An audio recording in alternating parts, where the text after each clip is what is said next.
He says, is there a gift of singleness? And he says, I don't recall it being mentioned in the Bible anywhere. Is it more just a fruit of the Spirit like self-control is? What do you say about that? You know what they're when people say that, James, what they're talking about is a passage in 1 Corinthians chapter 7, and let me get there and I'll read it to you. Let's see.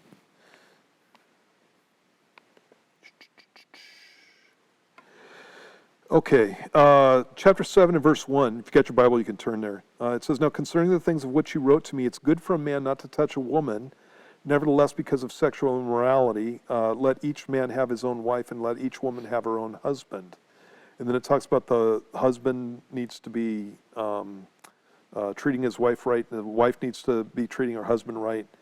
And then in verse 6, he says, but I say this as a concession, not as a commandment. And he's talking about the whole issue of being single. For I wish that all men were even as I myself, and Paul was single, but each one has his own gift from God, one in this manner and another in that. And that's where it comes from. But I say to the unmarried and to the widows, it is good for them if they remain even as I am, but if they cannot exercise self-control, let them marry, for it's better to marry than to burn with passion.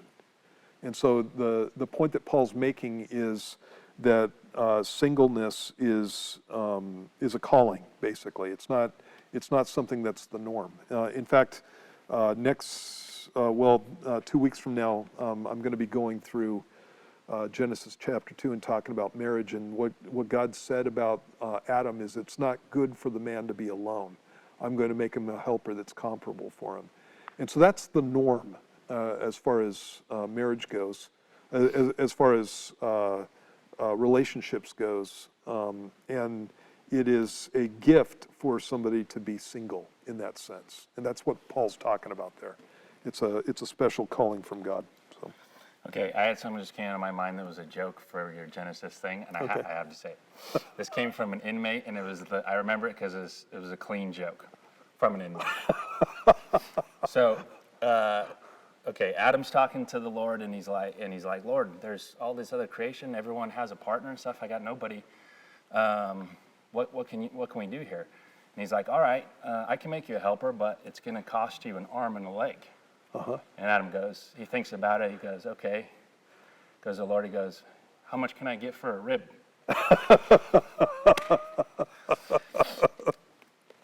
Sorry. Yeah. That's my joke. I'm not telling that joke on Sunday. That's not going to happen.